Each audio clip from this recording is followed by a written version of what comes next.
250 years ago, a handful of men sat in a hot room without air conditioning in Philadelphia and did the one thing almost everybody spends a lifetime avoiding. They made a plan for what happens after they're gone. Think about it. They had a brand new asset, a country. They had heirs, us. They had a choice. Write down how this thing should pass on, or let whoever's holding the most power when the music stops just figure it out. We know how the second option tends to go. There's a word for dying without a plan and letting someone else sort out your affairs. Lawyers call it intestate. Historians call it monarchy. So the founders did what good stewards do. They put it in writing. The Constitution is, if you squint, the most famous estate plan ever drafted. It names who gets what. It sets the rules for succession, peaceful transfer of power, no swords required. It even plans for the signer's own deaths because they understood the document had to outlive the people who wrote it. That's the whole point of an estate plan. It has to work when you're not in the room where it happened. And here's my favorite part. They made it amendable.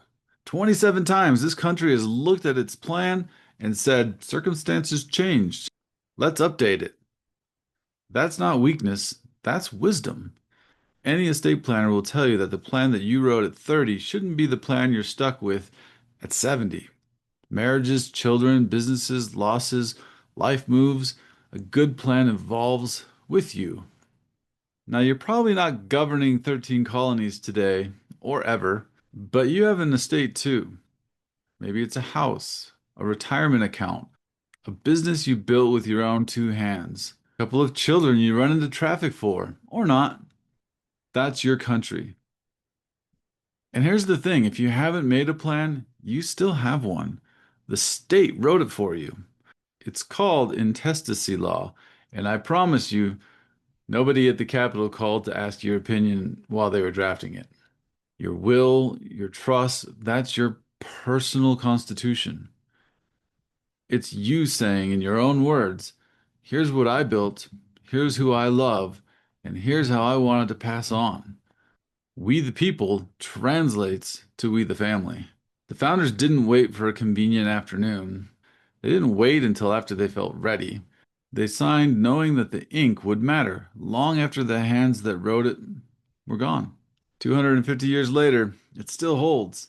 So this 4th of July, somewhere between the fireworks and the hot dogs, ask yourself one founding father question.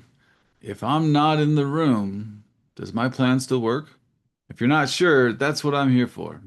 Happy birthday, America. It's your life. It's your story. Make it a good one. This has been another Estate Planning Minute with Michael Glassford. If you enjoy these videos, please like, share, or comment. And for more information, visit legallifeplan.com.